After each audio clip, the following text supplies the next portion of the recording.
Om Sai Ram. Om Sai Ram. A warm good morning to one and all. शुरू करेंगे आज का अध्याय 31वां अध्याय 31 चैप्टर 31। आज का जो अध्याय है वो मुक्तिदान पर है। मुक्तिदान यानी मुक्त कराना। जैसे अन्नदान होता है, विद्या का दान होता है, मुक्ति का भी दान होता है। जो हम 5 कथा आज सुनेंगे वो इसी पे आधारित है। तो उससे पहले हम अपने प्रभु, अपने साईं बाबा, अपने सदगुरु को प्रार्थना करेंगे, उनके ब्लेसिंग्स लेंगे और शुरू करते हैं। गुरुर्ब्रह्मा गुरुर्विष्णु गुरुर्देवो महेश्वरः गुरुः साक्षात् परब्रह्मा तस्मै श्री गुरुवे नमः। ओम शांति शांति शांति।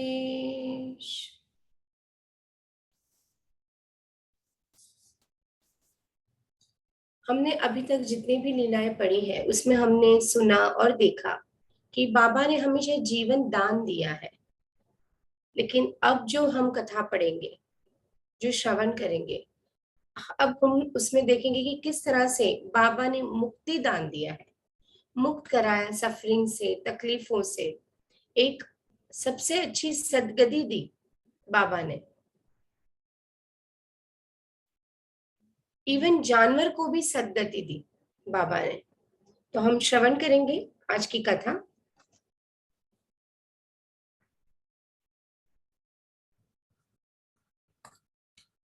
सन्यासी विजयानंद, बालाराम मानकर, नूलकर, मेघा, बाघ की मुक्ति। इस अध्याय में हेमांड पंत बाबा के सामने कुछ भक्तों की मृत्यु तथा बाघ के प्राण त्याग की कथा का वर्णन करते हैं। इंसानों को भी नहीं, बाबा ने किस तरह से बाघ, जानवर को भी मुक्ति का दान दिया, वो हम श्रवण करेंगे। प्रारंभ।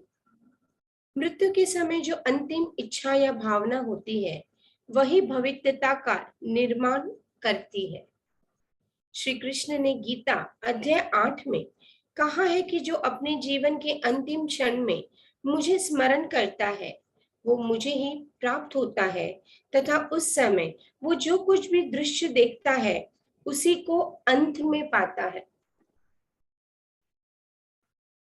गीता में भी कहा है कि अंत समय में जो भी इंसान की इच्छाएं होती, जो भी वो सोचता है, जो भी वो फील करता है, वही चीज उसको नेक्स्ट जन्म में कैरी फॉरवर्ड होती है। इसलिए कहा जाता है कि जितना हो उतना भगवान का नाम स्मरण दे, भगवान का नाम दे हम, ताकि अंत समय कब आ जाए पता न चले। लेकिन उस वक्त जब मुंह में, अपने अंतरात्मा में भगवान का स्मरण चल रहा हो, भगवान का नाम चल रहा हो, तो अपनी जो गति है वो सहज हो जाती है। जो हमारा अंत समय है वो सहज हो जाता है। यह कोई भी निश्चय पूर्वक रूप से नहीं कह सकता कि उस क्षण हम केवल उत्तम विचार ही कर सकेंगे।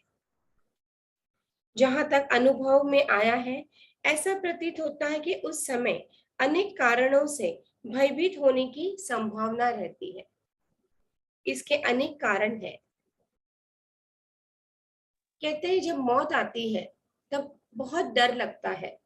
ऐसे लगता है जैसे हजारों बिच्छू काट रहे हो, इतना दर्द होता है। लेकिन जब हम अपने सदगुरु का नाम लेते जाएंगे, हम अपने भगवान का नाम लेते जाएंगे, तो वो डर बिल्कुल नहीं रहता है फ्रेंड्स। ऊपर से इनफैक्ट मैंने ये भी सुना है कि जो लोगों के अंत समय नजदीक आते हैं और जो भगवान को बहुत मानते हैं, जो भगवान की रेगुलरली पूरा पूजा आराधना नाम स्मरण करते हैं, उनको पहले से ही आभास हो जाता है कि वो मरने वाले हैं और बहुत सुखपूर्वक, बहुत शांति से वो ये देह छोड़ देते हैं। इसलिए नाम स्मरण बहुत जरूरी है। उसके लिए आपको एक जगह बैठने की भी जरूरत नहीं है। हम नाम स्मरण काम करते हुए, किसी से बात करते हुए, मन ही मन हमेशा हम कर सकते हैं। ओम साई राम, ओम साई नाथाय नमः। जो भी हमारा मन चाहे, सिर्फ उतना, या साई साई के नाम से भी, अगर हम साई साई का नाम भी लें, वो भी काफी है फ्रेंड्स। तो यहाँ पे नाम स्मरण का महत्व भी बताया गया है। कोई पूजा, कोई पाठ, कोई हवन नहीं करना है, कोई माला नहीं घुमानी है। सिर्फ हृदय से साई साई नाम लेने से ही हम उस साई के, उस सदगुरु के और नजदीक आ जाएंगे। इसलिए मन को इच्छा अनुसार किसी उत्तम विचार को चिंतन में ही लगाने के लिए नित्याभास अत्यंत आवश्यक है। मन को, चित्त को एक ही जगह पे रेगुलरली रखने से वो प्रैक्टिस हो जाती है। फिर हमें याद भी नहीं करना पड़ता कि हमें भगवान को याद करना है, वो नेचुरल प्रोसेस में आ जाता है। हमें याद करना पड़ता है कि हमें सांस लेनी है, नेचुरल है ना। हम सांस ले रहे हैं, सांस लेते हैं। हमें उठ के किसी को बोलना पड़ता है कि ब्रश करना, बाकी ब्रश भी करते हैं, नहाते भी हैं। तो इट्स अ प्रोसेस। सिर्फ हमें वो अभ्यास में लाना है, हमें वो प्रैक्टिस में लाना है। इस कारण सभी संतों ने हरि स्मरण और जाप को ही श्रेष्ठ बताया है, ताकि मृत्यु के समय हम किसी घरेलू उलझन में ना पड़ जाए। अतः ऐसा अवसर पर भक्तगण पूर्णत संतों के शरणागत हो जाते हैं, ताकि संत, जो कि सर्वज्ञ है, उचित प्रदर्शन कर हमारी यथेष्ट सहायता करे। इसी प्रकार के कुछ उदाहरण नीचे दिए जाते हैं। विजय आनंद। एक मद्रासी सन्यासी विजय आनंद मानसरोवर की यात्रा करने निकले। मार्ग में वे बाबा की कीर्ति सुनकर शिरडी आए, जहां उनकी भेंट हरिद्वार के सोमदेव जी स्वामी से हुई और इनसे उन्होंने मानसरोवर की यात्रा के संबंध में पूछताछ की। स्वामी जी ने उन्हें बताया कि मानसरोवर गंगोत्री से 500 मील उत्तर की ओर है, तथा मार्ग में जो कष्ट होते हैं उनका भी उल्लेख किया, जैसे कि बर्फ का अधिक तक गिरना, 50 कोस तक भाषा में भिन्नता, तथा भूटान वासियों के संशयी स्वभाव, जो यात्रियों को अधिक कष्ट पहुंचाया करते हैं।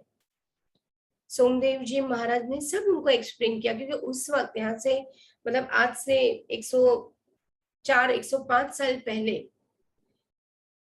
मानसरोवर की यात्रा कितनी कितनी कितनी टफ हो सकती है फ्रेंड्स। आज भी कहते हैं कि सबसे अगर टफेस्ट यात्रा है और अंतिम यात्रा होती है, वो कैलाश की होती है, वो मानसरोवर की यात्रा होती है।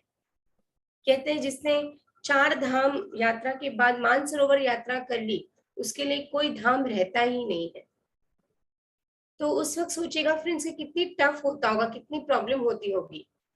तो स्वामी जी निकल तो पड़े, लेकिन जैसे ही सोमदेव स्वामी ने उनको बताया तो वो अटक गए। जो भी मुश्किलें उनको बताई, वो सुन के वो अटक गए।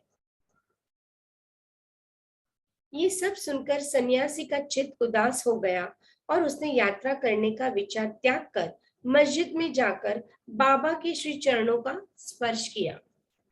बाबा क्रोधित होकर कहने लगे, इस निकम्मे सन्यासी को निकालो यहाँ से, इसका संग करना व्यर्थ है। सन्यासी बाबा के स्वभाव से पूर्ण अपरिचित था। उसे बड़ी निराशा हुई, परंतु वहां जो कुछ भी गतिविधियां चल रही थी, उन्हें वो बैठे बैठे ही देखता रहा। साईं बाबा गुस्सा करते, प्यार भी करते, काफी बार अब्यूज भी करते, लेकिन उसमें भी उनका प्यार था, कुछ शिक्षा थी। जैसे हमारे बुजुर्ग कभी काफी बार हमें डांट देते हैं, तो हमें बुरा नहीं मानना होता है, क्योंकि हमें पता है हमारी गलतियां होती है। जैसे हम अपने बच्चों को डांटते हैं, तो हम कहते हैं ना कि हम माँ बाप हैं, आपके अच्छे के लिए हम डांटते हैं, बुरा मत मानो। ठीक उसी तरह बाबा काफी बार अपने भक्तों को गुस्सा करते, इनफैक्ट कहते हैं ना लकड़ी से भी मारते। उनके पास एक लकड़ी हुआ करती थी, वो लकड़ी से मारते थे।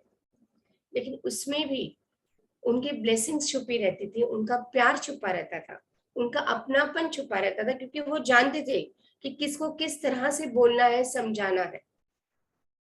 तो यहाँ पे सन्यासी को वो मतलब गुस्सा हो जाते हैं, निकम्मे सन्यासी, क्यों ऐसा कहा होता है बाबा ने? बाबा तो अंतर्यामी होते हैं। बाबा को इसके लिए गुस्सा करते हैं ताकि उनको कि सन्यासी होके भी किसी और की बात सुन के उन्होंने स्थगित कर दी होती है मानसरोवर कैलाश की यात्रा। अगर आप सन्यासी है तो किस बात का डर, किस बात का भय? अगर आपने सोचा है कि आपको कहीं यात्रा पे जाना है तो क्यों रुक जाना किसी की बात सुन के? तो ये जब जानते थे बाबा, इसके लिए वो गुस्सा हो गए थे वो सन्यासी पे। इसलिए बाबा कहते हैं कि इसका संग गलत है।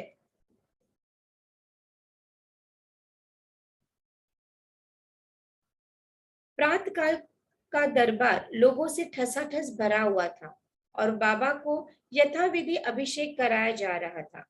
कोई पाद प्रक्षालन कर रहा था, तो कोई चरणों को छूकर तथा कोई तीर्थ स्पर्श से अपने नेत्र तृप्त कर रहा था।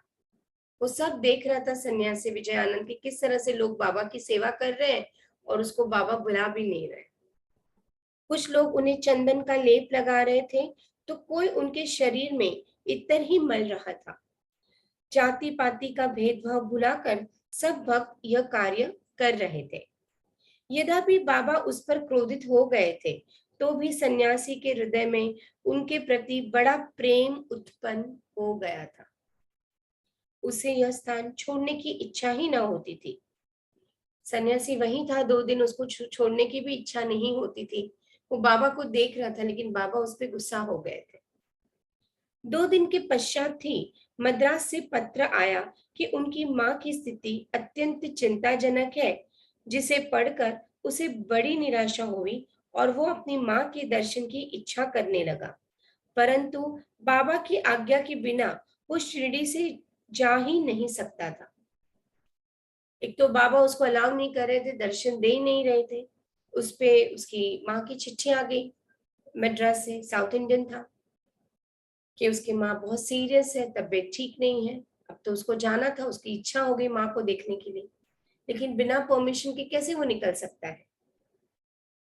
इसलिए वो हाथ में पत्र लेकर उनके समीप गया और उनसे घर लौटने की अनुमति मांगी। वो जाता है और बाबा से रिक्वेस्ट करता है जाने की। त्रिकालदर्शी बाबा को तो सबका भविष्य विदित ही था। उन्होंने कहा कि अब तुम्हें अपनी मां से इतना मोह था, तो फिर संन्यास धारण करने का कष्ट क्यों उठाया? बाबा कहते हैं कि अगर अपनी माँ से इतना मोह था, इतना प्यार था, तो संन्यास क्यों लिया? क्योंकि संन्यास तो वही लोग लेते हैं ना जो मोह माया त्याग चुके होते हैं। सन्यासी को मोह माया प्रभावित भी नहीं करती है, अच्छा भी नहीं रहता है, इसलिए तो वो सन्यासी होते हैं। ममता या मोह भगवा वस्त्रियों को क्या शोभा देता है? जाओ, चुपचाप अपने स्थान पर रहकर कुछ दिन शांतिपूर्वक बिताओ। देखो अब बाबा किस तरह से उसको रोक लेते हैं, किस तरह से उसको स्मरण में लगा देते हैं, उसको जाने नहीं देते। इंस्पायर्ड जान के कि उनकी मम्मी की तबीयत ठीक नहीं है मद्रास में, उस वक्त तो मद्रास हुआ करता था, आज चेन्नई है, वो जाने नहीं देते। जाओ, चुपचाप अपने स्थान पर रहकर कुछ दिन शांतिपूर्वक बिताओ, परंतु सावधान, बाड़े में चोर अधिक है, इसलिए द्वार बंद कर सावधानी से रहना, नहीं तो चोर सब कुछ चुरा कर ले जाएंगे। अब बाबा किस तरह से उसको समझाते हैं कि भाई चुपचाप बैठो, बाड़े में जाओ, प्रेयर करो और बराबर से अंदर रहना, चोर आते हैं, चोर बना सब लूट लेंगे। अब वो सन्यासी के पास क्या होता है लूटने के लिए? लेकिन बाबा किस तरह से बातों में उसको इन्वॉल्व कर लेते हैं।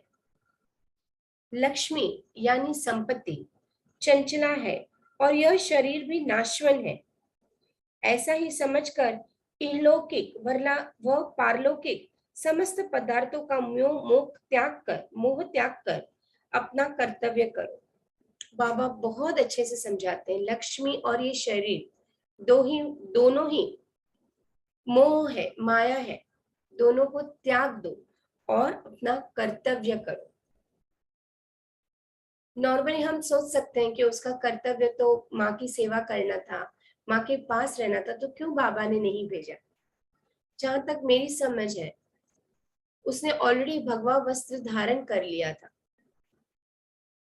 उसने ऑलरेडी सोच लिया था कि मुझे एक यात्रा पे जाना है, मानसरोवर कैलाश की यात्रा, जो आज भी सबसे टफेस्ट यात्रा मानी जाती है। अब तो नो डाउट काफी फैसिलिटीज हो गए हैं, पर फिर भी बहुत ज्यादा लोग नहीं जा पाते हैं। मानसरोवर की यात्रा इच्छा होने के बावजूद नहीं जा पाते हैं, क्योंकि अलग अलग वेदर होता है, अलग अलग सीजन होता है। तो क्यों बाबा ने रोका सन्यासी को? क्योंकि बाबा जानते थे कि उस सन्यासी का अंत नजदीक है, शायद जाते जाते उस वक्त पहुंच भी नहीं पाएगा, और उनकी माँ से भी शायद वो नहीं मिल पाएगा। तो बाबा ने क्या किया, अपने पास ही रोक लिया। और क्या कहा बाबा ने, जो इस प्रकार का आचरण कर श्री हरि के शरणागत हो जाता है, उसका सब कष्ट से शीघ्र छुटकारा हो, उसे परमानंद की प्राप्ति हो जाती है। बाबा कहते हैं जो लक्ष्मी है या जो शरीर को छोड़ के सरेंडर करता है प्रभु को, अपने आप को शरणागत अपने आप को सरेंडर कर लेता है, वो चीज वो जो शरणागत है, जो सरेंडरनेस है, वो श्री हरि को बहुत पसंद आती है। ना कोई लक्ष्मी की चिंता रहे, ना ये शरीर की चिंता रहे, क्योंकि दोनों पेरिशेबल है, दोनों ही नाशवन है। जो परमात्मा का ध्यान व चिंतन प्रेम और भक्ति पूर्वक करता है, परमात्मा भी उसकी अवलंब सहायता करता है। जो प्यार करता है बाबा को, जो चिंतन करता है, बाबा उसका बहुत ही ध्यान रखते हैं। पूर्व जन्मों के शुभ संस्कारों के फलस्वरूप ही तुम यहाँ पहुंचे हो, और अब जो कुछ मैं कहता हूँ उसे ध्यान पूर्वक सुनो और अपने जीवन के अंतिम ध्येय पर विचार करो। बाबा कहते हैं कि जो भी मैं कह रहा हूँ वो ध्यान से सुनो, और अपना जो गोल है, जो लास्ट गोल है, उस पर ध्यान करो।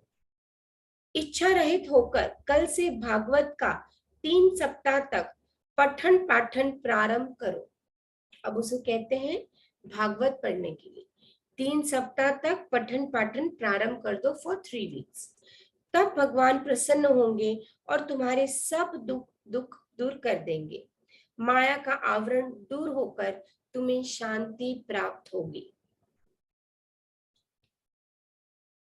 कितनी खूबसूरती से बाबा उसे समझाते हैं कि 3 वीक तक भागवत का तुम प्रेयर करो, भागवत पढ़ो, इससे तुम्हें शांति मिलेगी, और अपने अंतिम ध्येय, तुम लास्ट जो गोल है उस पे तुम ध्यान दो। और जब माया यानी कि इल्यूजन का जब आवरण हट जाएगा, तब तुम्हें परम शांति का अनुभव होगा।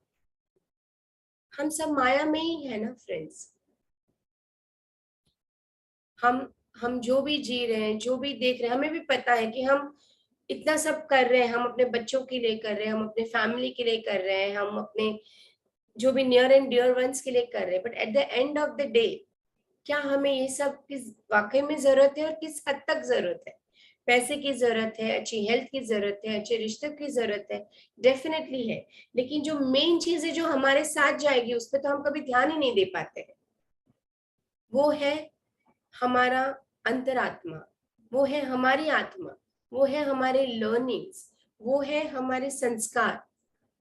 कहते हैं इंसान जब जाता है, तब जो भी अनुभव है, अच्छे बुरे, जो भी उसने सीखा है, वो सब लेके जाता है। अगर उसने सारी जिंदगी अंत तक सिर्फ गुस्सा किया है, नफरत की है, हमेशा टेंशन में रहा है, तो उसका अंत टेंशन में ही होता है, उसका जन्म भी टेंशन में होता है। क्योंकि जो भी हम लेके जाएंगे उसी हिसाब से हमारे कर्म बनते हैं नेक्स्ट जन्म के लिए, और वो ही जन्म हम लेके निकलते हैं। इसलिए जितना हो उतना नाम स्मरण, कलयुग में नाम स्मरण ही एक है जिससे हम मोक्ष की प्राप्ति कर सकते हैं। ना हवन की जरूरत है, ना कोई बड़े बड़े ग्रंथ पढ़ने की जरूरत है। ठीक है, नहीं होता है मत पढ़िए, अगर पढ़ते हैं तो इससे अच्छी और कोई बात नहीं है। लेकिन नाम स्मरण, जिस भगवान को आप मानते हैं उसका नाम स्मरण लेते जाइए मन ही मन, और देखिए आपकी लाइफ, हमारी लाइफ कितनी अच्छी और बेटर हो जाती है। माया का आवरण दूर होकर तुम्हें शांति प्राप्त होगी। बहुत ही अच्छे से बाबा विजयानंद सन्यासी को समझाते हैं, क्योंकि जब मौत आती है वही हकीकत है। और जब मौत आती है तो सारे हम इल्यूजन से बाहर आ जाते हैं, शरीर से बाहर आ जाते हैं। और जब हम शरीर से बाहर आ जाते हैं तब पता चलता है ये तो सिर्फ एक कपड़े जैसा है जो हम बदलते हैं। ना तब हमें पेन होता है, ना कोई अटैचमेंट रहता है। फिर हम अपनी दूसरी जर्नी पे शुरू हो जाते हैं, हमारी दूसरी जर्नी शुरू हो जाती है। हम दूसरा ध्येय देखते हैं, दूसरी जगह, दूसरी सिटी, दूसरी कंट्री, दूसरे लोग, जिससे जो कर्म बाकी हैं वो उनसे क्लियरेंस के लिए हम वापस जन्म लेते हैं। लेकिन वो जब हम जन्म लेते हैं फ्रेंड्स, तो क्या सोच के, हमारे मेन जो नेचर है वो कौन सा नेचर लेके हम जन्म लेते हैं? गुस्सा, नफरत, स्ट्रेस, टेंशन, इनसिक्योरिटी। वो हमें बहुत सोचने की जरूरत है, क्योंकि अगर सारी जिंदगी हमने चिंता ही की है, पैसा नहीं है, अच्छी जगह नहीं है, हम सेटल नहीं हुए हैं, कब सेटल होंगे, कब सेटल्ड हो गए, अब हमारा अंत समय आ गया, अब क्या, हमें क्या किया, यही सब सोच के जब हम नेक्स्ट जन्म में हम पैदा लेंगे तो हमारी हमारी जो नेचर है वैसी ही हो जाएगी। काफी बार हम नहीं देखते इसका बचपन से ही नेचर ऐसा है, ये पैदा ही ऐसा हुआ है। हम सुनते हैं ना अपने बारे में, लोगों के बारे में देखते हैं ना, कि सब अच्छा होते हुए भी पता नहीं ये इंसान का नेचर ही ऐसा है। सब अच्छा है फिर भी इसको जी जलाने की आदत है, इसको रोने की आदत है। एक्चुअली वो आदतें कहाँ से हुई है फ्रेंड्स? हमने ली है, जन्मों जन्मों का जो कंडीशनिंग है वो हम एवरी जन्म को हमने कैरी फॉरवर्ड किया है। सोचिए अगर हम ये सब कैरी फॉरवर्ड कर सकते हैं, लेकिन जब जब हम नाम स्मरण हम लेते जाएंगे तो वो भी हम कैरी फॉरवर्ड नहीं करेंगे, डेफिनेटली वो भी हम कैरी फॉरवर्ड करेंगे। तुम नाम स्मरण जितना हो उतना नाम लीजिए, जिस भगवान, जिस शक्ति को मानते हैं उसका नाम लेना बहुत ही जरूरी है। देखते हैं आगे बाबा क्या कहते हैं। बाबा ने उसका अंतकाल समीप देखकर उसे यह उपचार बता दिया और साथ ही राम विजय पढ़ने को भी आज्ञा दी, जिससे यमराज अधिक प्रसन्न होते हैं। बाबा समझ गए थे कि इसकी माँ तो शायद है ही, मतलब रहेगी नहीं रहेगी, लेकिन इसका अंत समय, उसके पास ज्यादा समय नहीं है, तो यहाँ वहां भटके, मोह माया में रहे, उससे अच्छा मैं उसको यहीं रोक लेता हूँ। और उसको राम विजय पढ़ने के लिए भी कहा, जिससे यमराज बहुत खुश होते हैं। दूसरे दिन स्नान आदि तथा अन्य शुद्धि के कृत्य कर उसने लेंडी बाग के एक एकांत में बैठकर भागवत का पाठ प्रारंभ कर दिया। उसने बाबा की बात मान ली और उसने पाठ प्रारंभ कर दिया। दूसरी बार पाठ पठन समाप्त होने पर वो बहुत थक गया और वाड़े में आकर 2 दिन ठहरा। तीसरे दिन बड़े बाबा की गोद में उसके प्राण पखेरु उड़ गए।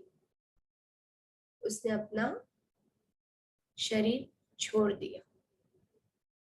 बाबा ने दर्शन के निमित्त एक दिन के लिए उसका शरीर संभाल कर रखने के लिए कहा।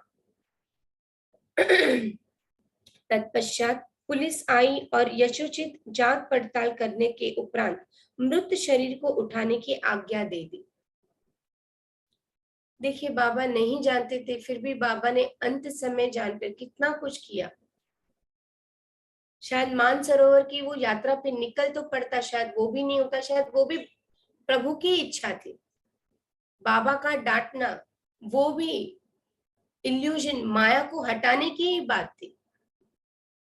माँ के पास न भेजना वो भी माया जाल में से निकालने की ही बात थी।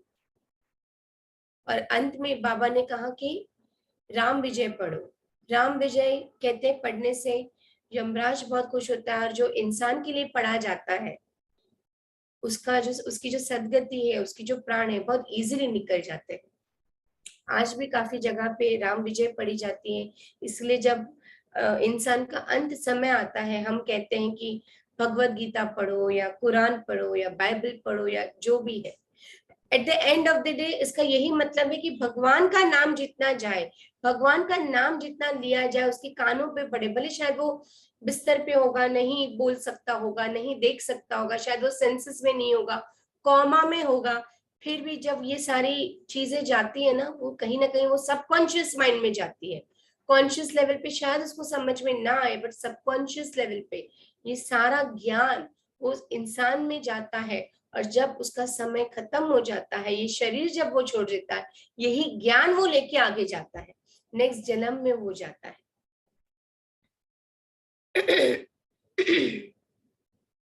धार्मिक कृत्यों के साथ उसके उपयुक्त स्थान पर समाधि बना दी गई। बाबा ने इस प्रकार सन्यासी की सहायता कर उसे सद्गति प्रदान की। बहुत ही खूबसूरती से बाबा ने उसे एक सद्गति, जो बेस्ट गति होती है, उसका रास्ता बताया और उसको इस जीवन से मुक्त किया। अब पढ़ते हैं दूसरी लीला। बालाराम मानकर। बालाराम मानकर नामक एक गृहस्थ बाबा के परम भक्त थे। जब उसकी पत्नी का देहांत हुआ तो वे बड़े निराश हो गए और सब घर बार अपने लड़के को सौंपकर वे शिरडी में आकर बाबा के पास रहने लगे। उनकी भक्ति देखकर बाबा उसके जीवन की गति परिवर्तन कर देना चाहते थे, इसलिए उन्होंने उन्हें 12 रुपया देकर मच्छिंद्रगढ़, जिला सातारा में जाकर रहने को कहा। अब ये थोड़ी अलग कथा है। पहली कथा में उसने पास में बोल के कहा कि भागवत पढ़ो, लेकिन यहाँ पे जो बालाराम मानकर है उसको कहीं और भेजा बाबा ने। और क्यों भेजा?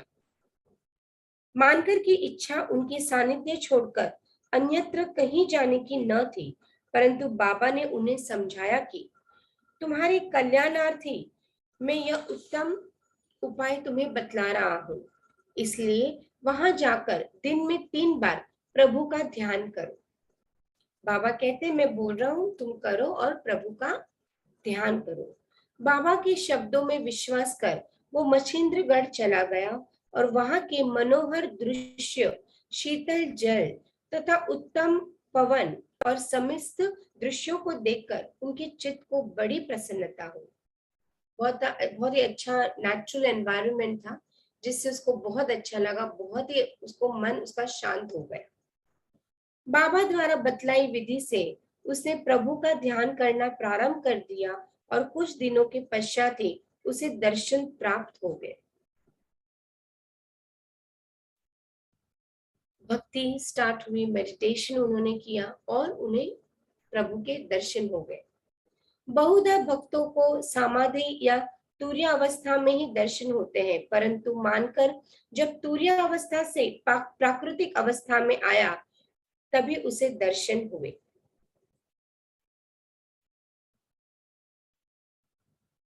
ये अलग अलग अवस्था की बात की जाती है।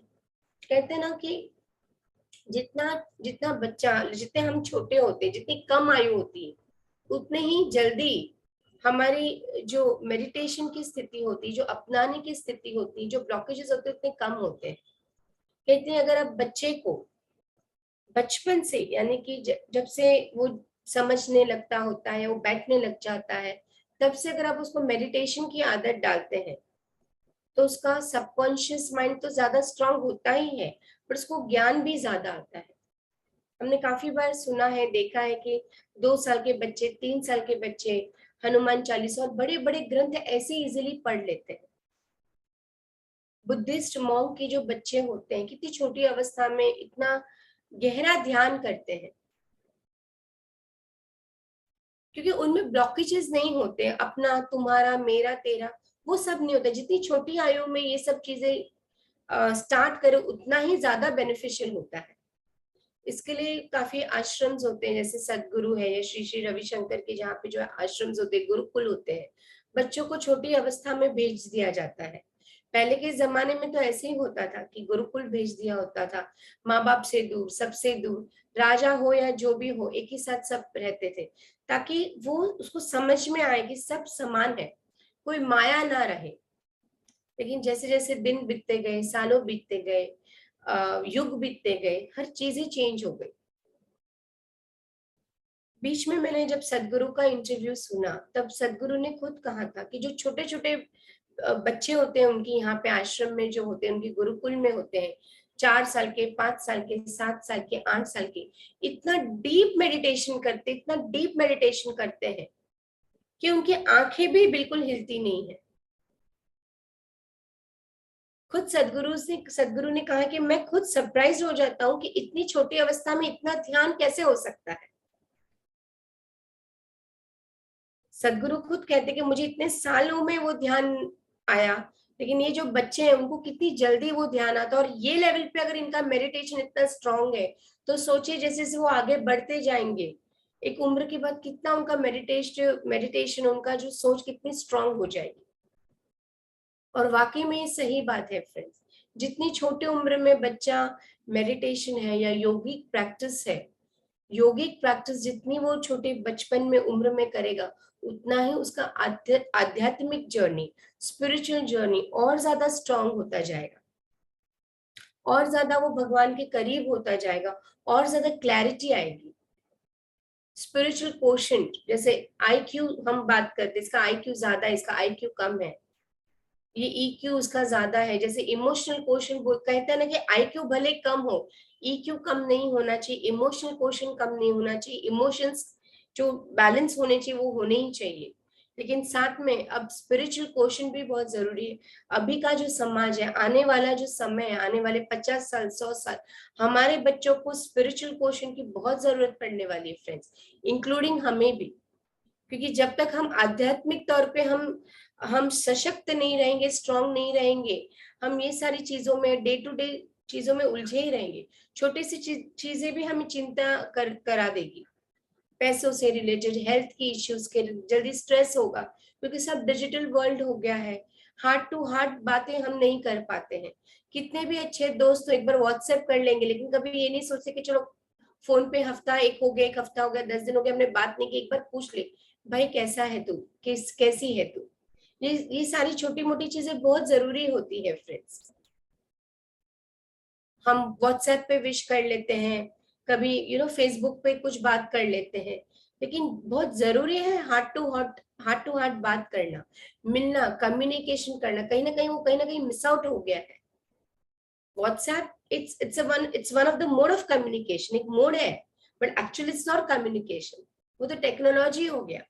आप रोज अपने फ्रेंड को व्हाट्सएप कीजिए, गुड मॉर्निंग के मैसेज भेजिए, गुड इवनिंग के मैसेज भेजिए, उसके सामने अगर सिर्फ महीने में एक बार उसको सिर्फ 5 या 10 मिनट के लिए कॉल करके पूछे हो कि कैसा है तू, मजे में है, देखो कितना ज्यादा खुश हो जाता है। इससे भी बेटर है कि कभी महीने में एक बार जाके उसको मिल लो, सरप्राइज दो कि चल आजा, मैं तेरी बिल्डिंग के नीचे खड़ा हूँ, चाय पीने जाते हैं, जूस पीने जाते हैं, ऐसे ही बात करते हैं 15-20 minute. It will make lots of difference friends. ये हम कहीं ना कहीं हम भूल गए ये सारी चीजें। सिर्फ एक रूम में बैठ के सिर्फ फोन कर दिया, व्हाट्सएप कर लिया, हो गया अपना काम। अरे मैं टच में तो हूँ ना, व्हाट्सएप के टच में हूँ मैं उसके साथ, बट वो हार्ट टू हार्ट बात, वो बात नहीं होती है जो हम सामने मिल के करते हैं। या फोन पे बात अगर हम नहीं मिल पाते, नो प्रॉब्लम, सिर्फ एक फोन कर देना, महीने 2 महीने में एक बार, भाई कैसा है तू, सब ठीक है ना, ऐसे ही फोन किया। बर्थडे एक बार आप भूल जाएंगे चलेगा, लेकिन जब उसको जरूरत है, जब भी अगर आप हार्ट से उसके साथ कनेक्टेड है ना, दिल से कनेक्टेड है उस इंसान के साथ, सिर्फ एक बार फोन कर लेना, वो कितना खुश हो जाता है। इट्स फाइन अगर आप बर्थडे पे तो शायद दुनिया विश करेगी, फेसबुक पे भी होता है, हर जगह इंस्टाग्राम पे भी होता है, सबको पता होता है सबका बर्थडे, लेकिन इतना होने के बावजूद वो इंसान कब अकेला है, वो कब पता चलता है, जब दिल से दिल का रिश्ता होता है। ऐसे ही कभी फोन कर लिया और पता चलता है कि यार जेन्युइनली वो दुखी है, फिर आपको ऐसा लगता है कि यार मैंने तो ऐसे ही फोन कर लिया था, मुझे नहीं पता था तो इतना स्ट्रेस में, इतना टेंशन में है, मैंने तो ऐसे ही फोन कर दिया था, इच्छा हुई बात करने की। वो that is heart to heart connection. काफी बार नहीं हो जाता कि हम किसी को बहुत याद करते और अचानक उसका फोन आ जाता है, हम याद करके उसको फोन करते हैं। See that is heart to heart connection. कहीं ना कहीं वो मिस आउट हो गया इस टेक्नोलॉजी के जमाने में फ्रेंड्स। हम जब बहुत छोटे थे, स्कूल में थे, तो हम कैसे फ्रेंड्स को मिला करते थे, अब उतना मिलना होता नहीं है, सब बिजी हो गए अपने लाइफ में, अंडरस्टैंडेबल। बट कभी महीने में एक आध बार, 2 महीने में एक आध बार फोन कर लिया करो, 3 महीने में एक आध बार कभी मिल लिया करो, लंच डिनर पे लेने ऐसे ही कभी मिल लिया करो। देखिए वो हार्ट टू हार्ट कनेक्शन की बात हो जाती है फ्रेंड्स, तो ये बहुत जरूरी है। तो आते हैं हम कथा की ओर। बाबा ने कहा कि शिरडी में तुम्हारे मन में नाना प्रकार के संकल्प विकल्प उठने लगे थे, इसी कारण मैंने तुम्हें यहाँ यानी कि सातारा मच्छिंद्रगढ़ भेजा कि तुम्हारे चंचल मन को शांति प्राप्त हो। तुम्हारी धारणा थी कि मैं शिरडी में ही विद्यमान हूँ और 3.5 हाथ के इस पंच तत्व के पुतले में के अतिरिक्त कुछ नहीं हूँ, परंतु अब तुम्हें मुझे देखकर यह धारणा बना लो कि जो तुम्हारे सामने शिरडी में उपस्थित है और जिसके तुमने दर्शन किए वो दोनों अभिन्न है या नहीं। कितनी खूबसूरती से बाबा उसको समझाते हैं कि मैं सिर्फ शिरडी में ही नहीं हूँ। तुम्हें ऐसा लगा था कि मैं शिरडी में हूँ, मैं हर जगह हूँ, और तुम्हें जिसके दर्शन हुए और मैं, क्या उन दोनों में फर्क है या फर्क नहीं है। कितनी प्यार से, कितनी खूबसूरती से बाबा समझाते हैं उसे। मानकर वो स्थान छोड़कर अपने निवास स्थान बांद्रा को रवाना हो गया। वो मच्छिंद्रगढ़ से वापस बांद्रा की ओर जाता है अपने घर पे।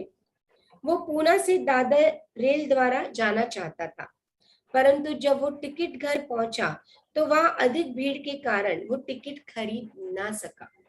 उसको घर तो जाना था लेकिन उसको टिकट नहीं मिली थी, ट्रेन की टिकट नहीं मिली थी। इतने में ही एक देहाती जिसके कंधे पर एक कंबल पड़ा था तथा शरीर पर केवल एक लंगोटी के अतिरिक्त कुछ ना था, वहां आया और मानकर से पूछने लगा कि आप कहाँ जा रहे हो। मानकर ने उत्तर दिया कि मैं दादर जा रहा हूँ। तब वो कहने लगा कि मेरा यह दादर का टिकट आप ले लीजिए, क्योंकि मुझे यहाँ एक आवश्यक कार्य आ जाने के कारण मेरा जाना आज ना हो सकेगा। कितने खूबसूरती से वो कहते हैं कि मेरा जाना नहीं होगा। कंबल होता है, बूढ़ा इंसान होता है, बोलता आप टिकट ले लीजिए, मेरा जाना नहीं होगा। देहाती टाइप, यानी कि उसके पास पैसे भी नहीं होंगे। मानकर को टिकट पाकर बड़ी ही प्रसन्नता हुई और अपनी जेब से वे पैसे निकालने लगे। उसको तो चाहिए ही थी टिकट और वो बहुत खुश हो गया कि चलो अचानक एक देहाती आता है और मुझे टिकट देता है। तो वो उसको पैसे लौटाने के लिए वो अपने खिस्से में वो से पैसे निकालता है। इतने में टिकट देने वाला आदमी यानी कि वो देहाती भीड़ में कहीं अदृश्य हो गया, कहीं चला जाता है, अचानक से गायब हो जाता है, वैनिश हो जाता है कहीं। मानकर ने भीड़ में पर्याप्त छानबीन की, परंतु सब व्यर्थ ही हुआ। जब तक गाड़ी नहीं छूटी मानकर उसके लौटने की ही प्रतीक्षा करता रहा, परंतु वो अंत तक ना लौटा। एंड तक मानकर ने सोचा अब आएगा तब आएगा, लेकिन वो आया ही नहीं। वो क्यों आएगा? क्योंकि वो बाबा ही थे, बाबा का ही रूप था। बाबा ने ही हेल्प किया उसको बांद्रा जाने के लिए। देहाती के रूप में बाबा ही आए, उसको टिकट देके गए। वरना कोई देहाती पैसा छोड़ता है? नहीं। लेकिन वो बाबा थे जो खुद रास्ता दिखाते हैं और खुद रास्ता दिखाने के बाद मंजिल तक भी बाबा ही पहुंचाते हैं।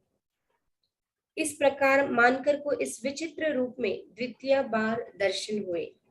कुछ दिन अपने घर ठहर कर मानकर फिर शिरडी लौट आया और श्री चरणों में ही अपने दिन व्यतीत करने लगा।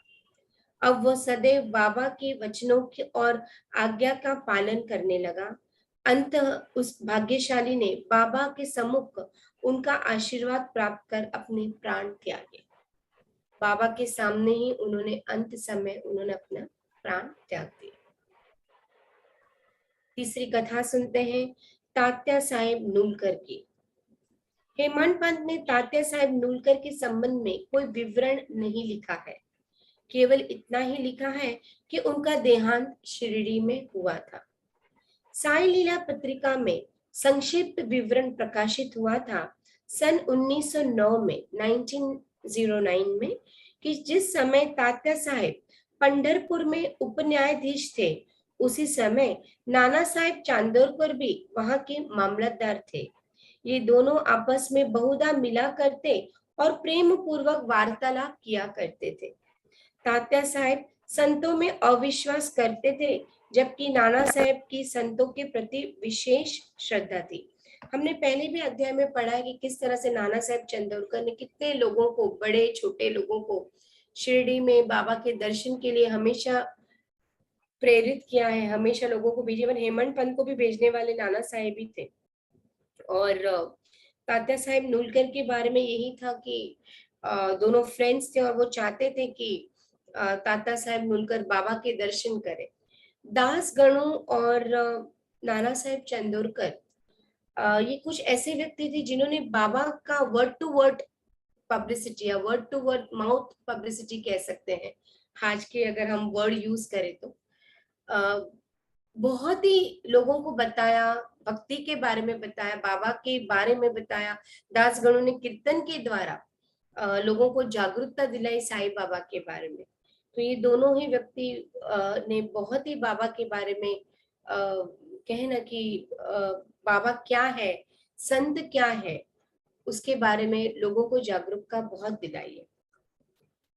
आगे पढ़ते हैं कि जैसे कहा गया कि नाना साहब को संतों के प्रति विश्वास बहुत था, वहीं तात्या साहब को संतों से अविश्वास ज्यादा था। हो सकता है ऐसे कुछ एक्सपीरियंस हो गए होंगे उनको, इसलिए उनको संत और महात्मा से थोड़ा डर लगता होगा। नाना साहब ने उन्हें साईं बाबा की लीलाएं सुनाई और एक बार शिरडी जाकर बाबा का दर्शन लाभ उठाने का आग्रह भी किया। वे 2 शर्तों पर चलने को तैयार हुए। उसमें भी नुलकर सर ने 2 शर्त रख दिए। उन्हें ब्राह्मण रसोइया मिलना चाहिए, भेंट के लिए नागपुर से उत्तम संतरे होने चाहिए। श्री की ये दोनों शर्तें पूर्ण हो गई। उन्होंने नाना साहब के सामने ये 2 शर्त रखी, ये 2 शर्त होंगे तो ही मैं शिरडी आऊंगा। नाना साहब के पास एक ब्राह्मण नौकरी के लिए आया, जिस पर भेजने वाले कोई पता न लिखा था। उसकी दोनों शर्तें पूरी हो गई थी। अचानक से कोई आ भी गया रसोईया, जिसमें किसने भेजा क्या था, कुछ वेयर अबाउट्स नहीं थे, लेकिन यही बाबा की ही लीला है। उनको ब्राह्मण रसोईया चाहिए तो बाबा ने ब्राह्मण रसोईया भी उनको दे दिया। इसलिए अब उन्हें शिरडी जाना ही पड़ा। पहले तो बाबा उन पर क्रोधित हुए, परंतु जब धीरे धीरे तात्या साहब को विश्वास हो गया कि वे सचमुच ही ईश्वर अवतार है, तो वे बाबा से प्रभावित हो गए और फिर जीवन पर्यंत वही रहे। वह वही रहे। जब उनका अंत काल समीप आया तो उन्हें बाबा का पाद तीर्थ भी दिया गया, जो जल से बाबा को सेवा होती थी वो भी नुलकर को दिया। उनकी मृत्यु का समाचार सुनकर बाबा बोल उठे, अरे तात्या तो आगे चला गया, अब उसका पुनर्जन्म नहीं होगा। कितनी उच्च सदगति दी, मोक्ष दिया। बाबा कहते हैं कि वो तो आगे चला गया, अब उसका जन्म फिर से नहीं होगा।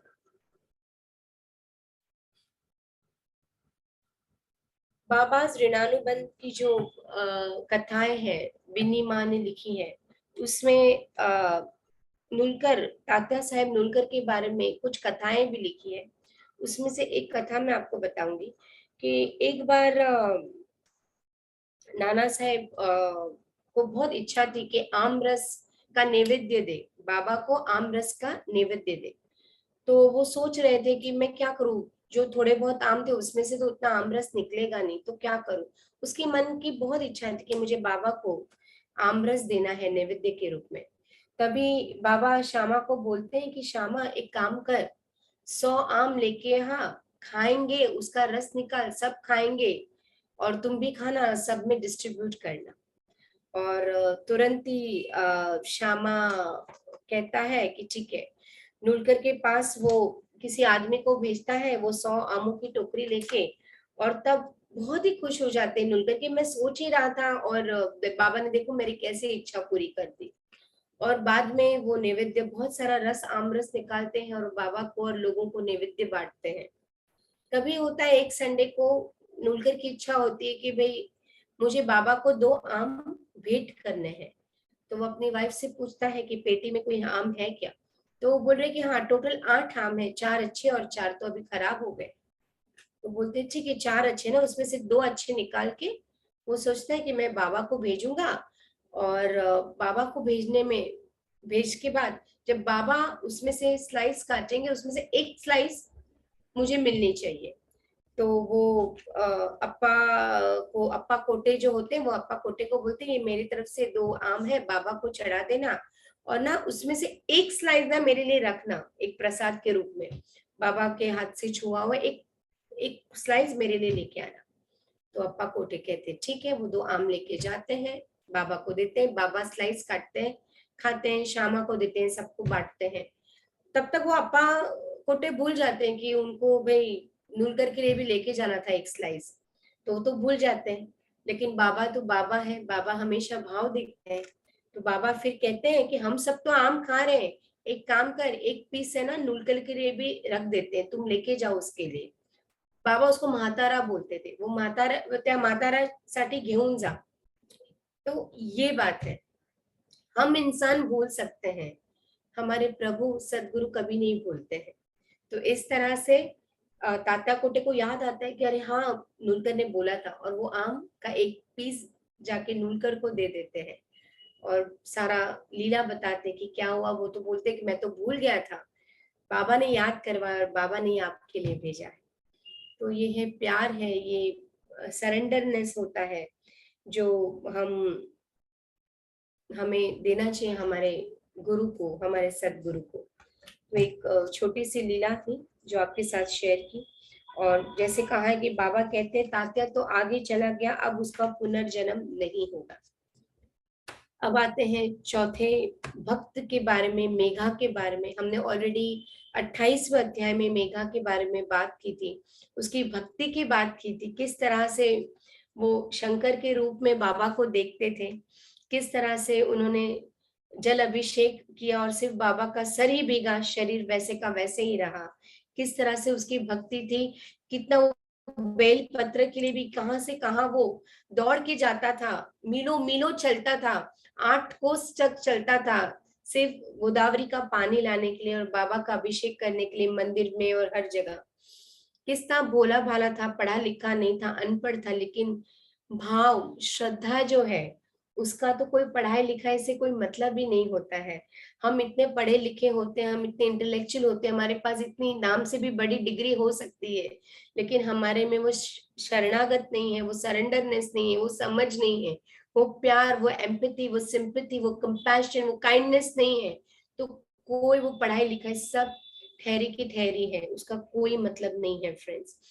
मेघा के बारे में साई सचरित्र के हर एक अध्याय में से हमें कुछ ना कुछ, अगर हम सिर्फ एक एक शब्द भी ले लेना, एक शब्द, सिर्फ एक शब्द भी हम अपने जीवन में उतारे ना, तो भी हमारा जीवन फ्रेंड्स सार्थक सार्थक हो जाएगा। और जब भी मैं मेघा के बारे में पढ़ती हूँ या मेघा का चैप्टर पढ़ती हूँ, हमेशा एक अलग ही फीलिंग आती है मुझे कि किस तरह से एक अनपढ़ रूढ़िवादी इंसान किस तरह से बाबा के प्यार में इतना पागल हो गया कि उसको शंकर ही बाबा दिखते थे और बाबा ही शंकर दिखते, क्योंकि वो शंकर को बहुत मानता था, शिव शंकर भोलेनाथ का वो भक्त था। इनफैक्ट उसको गायत्री मंत्र भी नहीं पता था, वो इतना भोलेनाथ का भक्त था। और किस तरह से बाबा ने उनको भोलेनाथ के दर्शन दिए, अक्षत से उनका स्वागत किया। और ये जो भाव था मेघा का, उसी के वजह से बाबा ने उसे उत्तम सद्गति दी। वो कैसे दी, हम श्रवण करेंगे। मेघा 28वें अध्याय में मेघा की कथा का वर्णन किया जा चुका है। जब मेघा का देहांत हुआ तो सब ग्रामवासी उसकी अर्थी के साथ चले और बाबा भी उनके साथ सम्मानित हुए तथा उन्होंने उसके मृत शरीर पर फूल बरसाए। दह संस्कार होने के पश्चात बाबा की आंखों से आंसू गिरने लगे। एक साधारण मनुष्य के समान उनका भी हृदय दुख से विदीर्ण हो गया। उसके शरीर को फूलों से ढककर एक निकट संबंधी के सुदृश रोते पीटते व मस्जिद को लौटे। सद्गति प्रदान करते हुए अनेक संत देखने में आए हैं, परंतु बाबा की महानता आदित्य ही है। वहां तक कि बाघ सरीखा एक हिंसक पशु भी अपनी रक्षा के लिए बाबा की शरण में आया, जिसका वृत्तांत निम्नलिखित है। मेघा के लिए बाबा रोए, छाती पीटी, जिस तरह से नॉर्मल इंसान रोता है अपने प्रियजन के जाने से, उसी प्रकार बाबा भी रोए।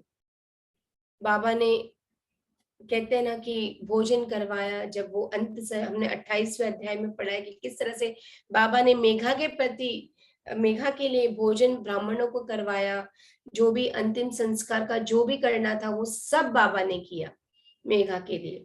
कितनी कितनी कितनी पवित्र आत्मा होगी वो, कि खुद पर ब्रह्मा फूल डालते हैं, भोज करवाते हैं, अंत समय तक वो उनके साथ रहते, उनके साथ चलते, उनके लिए रोते हैं, पीटते हैं।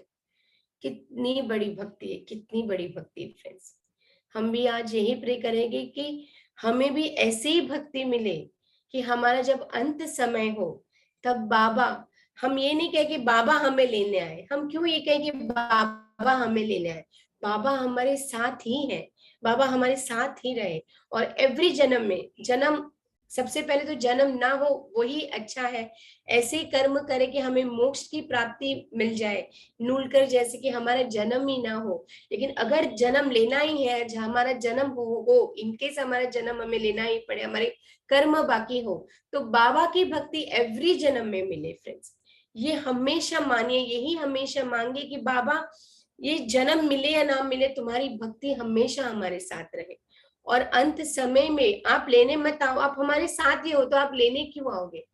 इंसान वही आता है जो कभी जाता है, परमात्मा वही आते हैं जो कभी जाते हैं, लेकिन जो कभी जाते ही नहीं है, जो हमारे मन मंदिर में है, जो हमारे साथ है, जो हमारे जबान में है, जो हमारे सांसों में है, जब वो कहीं जाते ही नहीं तो वो क्यों लेने आएंगे।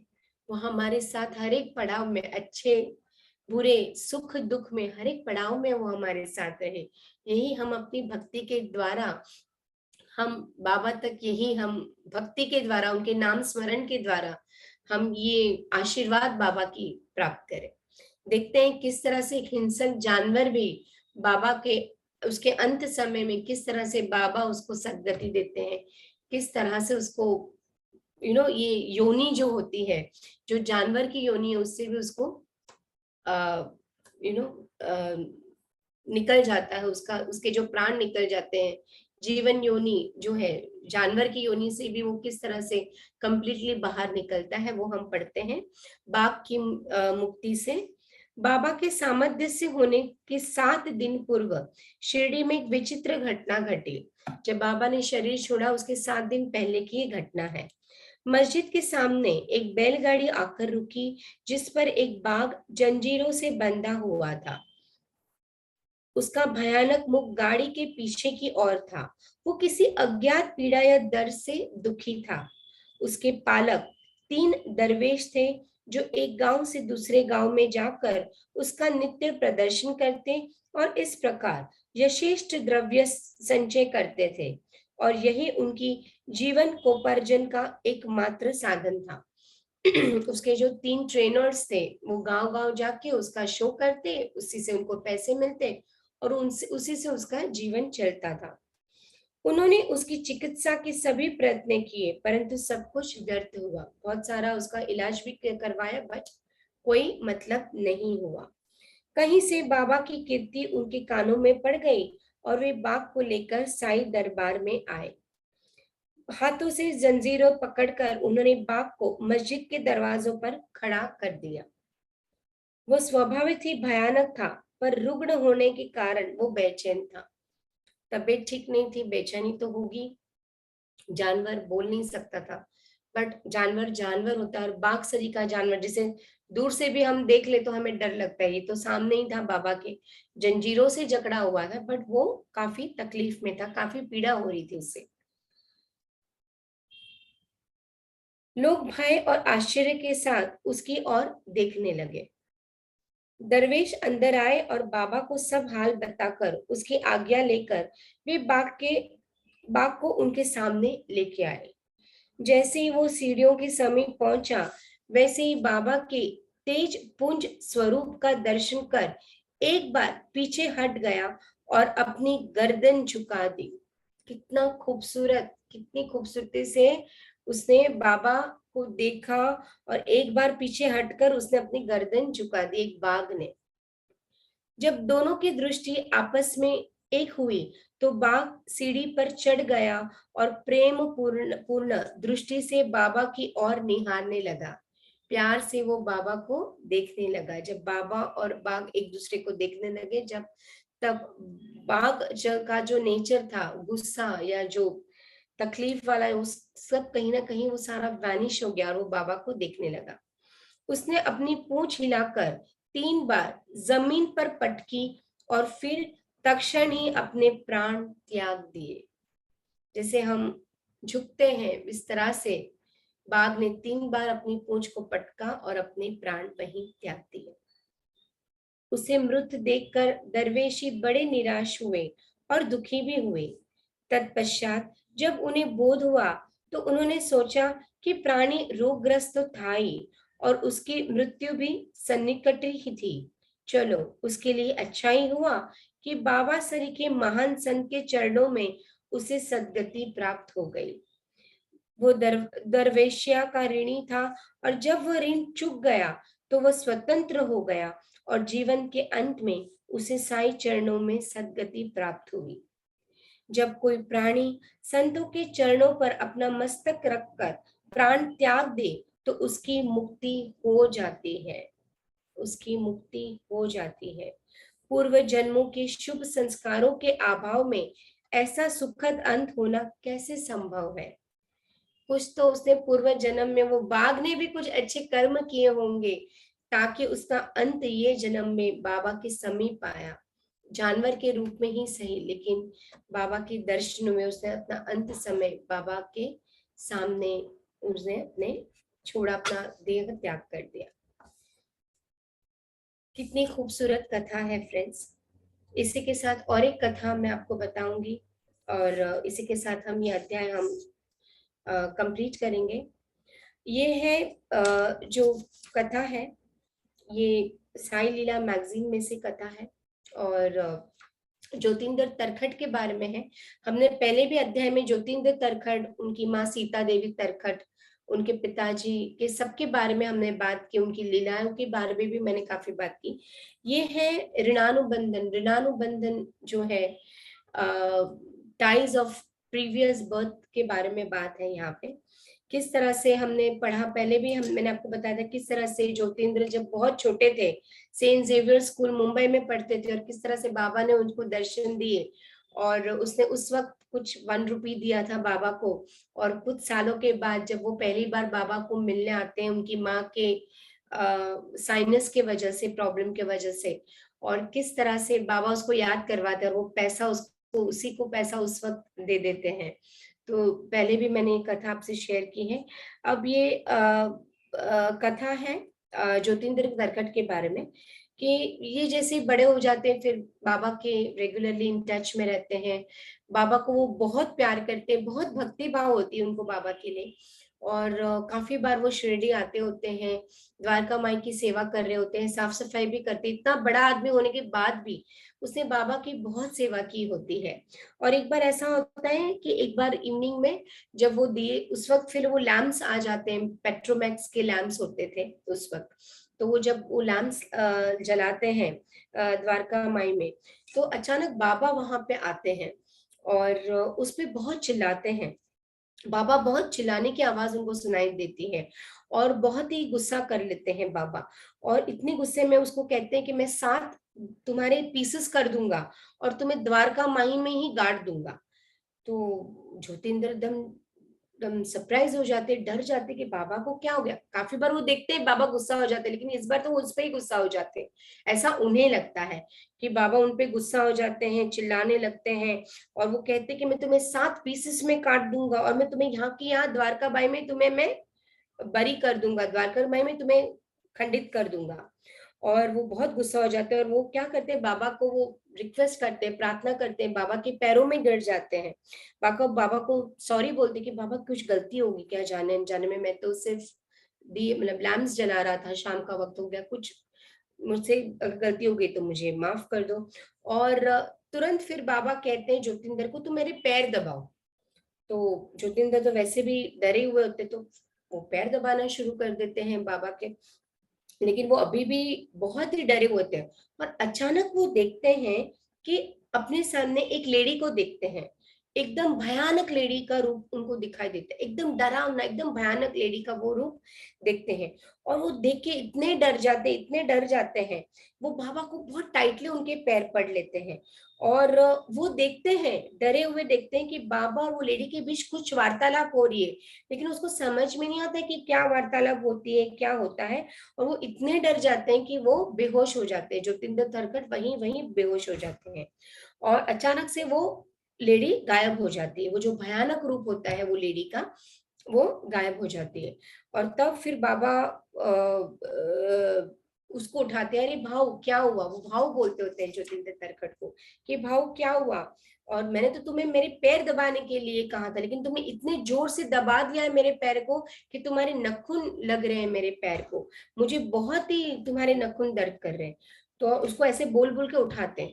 तो ज्योतिंदर होश में आ जाते हैं, लेकिन वो अभी भी डरा हुआ होता है, उसको अभी भी हालत उसकी खराब हो जाती है।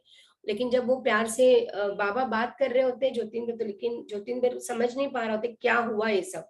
और फिर बाबा समझ जाते हैं कि वो अभी भी बहुत डरा हुआ है। बाबा उसको पानी देते हैं, उसको पानी पिलाते हैं, प्यार से बिठाते हैं।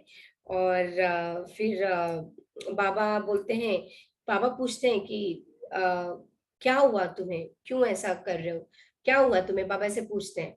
तो वो कुछ बोल नहीं पाता है। फिर बाबा उसको कहते हैं कि एक काम करो, 3-4 दिन तुम जो भी खाओगे तुम्हें डाइजेस्ट नहीं होगा, और तुम्हें शिरडी आना है या नहीं तुम डिसीजन ले लो। तो ज्योतिंदर थरकर तो वैसे भी डरे हुए थे, समझ में नहीं आ रहा था ये सब क्या हो रहा है। तो फिर वो बोलते हैं कि फिर बाबा उसको शांत करते हैं। बाबा बोलते हैं कि अच्छा चलो मुझे बताओ तुमने क्या देखा। तो ज्योतिंदर तरखड़ बोलते हैं कि बाबा ये सब चीजें मुझे मत दिखाया कीजिए, मेरी हालत खराब हो जाती है, मुझे बहुत डर लगता है। तो तो बाबा बोलते हैं ठीक है, समझ गया, लेकिन तुमने देखा क्या, तुम मुझे बताओ। तो वो बोलता है कि अ, मैं बहुत डर गया, मैंने ऐसी कोई लेडी का चेहरा देखा, वो कौन था, वो कौन थी। अब मुझे इतना तो समझ में आया कि आपने गाड़ने की बात की, 7 पीसों में कट करने की बात की, उसके लिए बोला था, मुझे नहीं। लेकिन कौन थी मुझे समझ में नहीं आया। तो बाबा बोलते हैं वो मारी आई थी। मारी आई यानी कि अपशुकन देवी, बीमारी की, तकलीफ की अपशुकन देवी होता है। काफी बार हम बोलते थे ना कि ये अपशुकन होगा, ये अच्छा घटित घटित नहीं हुआ, या अपशुकन अचानक से बैड ओमेन या इल ओमेन या समथिंग कुछ गलत हो गया। कुछ ऐसी शक्तियां काफी बार आ जाती है हमारे सामने, जिससे बहुत कुछ गलत हो सकता है, गलत कर सकती है वो शक्तियां। तो बाबा कहते हैं उसको कि मारी आई आई थी, the goddess of ill omen, यानी कि जो देवी है बुरी बुरी चीजों की, यू नो अपशकुन देवी जो थी वो आई थी, और वो तुम्हें ले जाना चाहती थी। उसने तुम्हें अकेला पाया, लेकिन मैं, तुम अकेले नहीं थे, मैं था। और उसके लिए मैं उसको गुस्सा कर रहा था, और मैंने उसको धमकी दी कि मेरे ज्योतिंदर को नहीं लेके जाना है, चाहिए तो उसके सामने 5 और लोगों को लेके जा, लेकिन मेरे ज्योतिंदर को नहीं। और इस तरह से मैंने उसको उसको समझाया, मैंने उसको गुस्सा किया, और वो मेरे गुस्से के सामने वो चली गई, अचानक से वो वैनिश हो गई। तो ये जब बाबा ज्योतिंदर को कहते हैं तो ज्योतिंदर बहुत ही इमोशनल हो जाते हैं, बहुत ही खुश हो जाते हैं, वो बाबा के पैर पड़ जाते हैं। कहते हैं कि बाबा मैं क्या कहूँ आपको, किस तरह से थैंक्स दूं, अदरवाइज आज तो मेरा जान ही चला जाता, या वो आत्मा मुझ में घुस जाती है, जो भी वो थी, वो शक्ति थी, वो गलत मेरे में आ जाती। लेकिन बाबा की भक्ति थी ज्योतिंदर की, बाबा को आना ही पड़ा, बाबा को उसको हेल्प करना ही पड़ा। कहते हैं कि ज्योतिंद्र 1965 जुलाई में उन्होंने, श्रावण के महीने में उन्होंने प्राण त्याग दिए। ऑलमोस्ट 80 इयर्स के आसपास वो थे। और उनको ब्रोंचाइटिस हो गया था, नानावटी हॉस्पिटल में वो एडमिट थे, 1 वीक हो गया था। और उनको चाय पीनी थी, ज्योतिंद्र तरखट की वाइफ ने उनको चाय बना के दी। थोड़ी देर के बाद वापस उन्होंने चाय मंगवाई। तो ज्योतिंद्र तरखट की वाइफ ने बोला, मैंने अभी आपको चाय दी है, आपने अभी तो पी थोड़ी देर पहले। तो ज्योतिंद्र तरखट बेड पे होते हैं, बीमार होते हैं, तो बोलते हैं हाँ मुझे पता है मैंने पी, लेकिन पता नहीं, मैं कुछ दूर से देख रहा हूँ, कोई तो आ रहा है, लेकिन मुझे ढंग से दिखाई नहीं दे रहा है कौन आ रहा है, तो मैंने उसके लिए चाय मंगवाई। तो उसकी वाइफ बोलती, एक काम कीजिए, अपना सिर्फ बाबा का नाम स्मरण कीजिए। और वो तुलसी माला देती है बाबा को, अरे ज्योतिंद्र तरखड़ को, क्या अभी तुलसी माला लीजिए आप, बाबा का नाम स्मरण कीजिए, तब तक चाय आ जाएगी। आप सिर्फ बाबा का नाम स्मरण कीजिएगा, और इस तरह से जाप करने के लिए बोल देती है।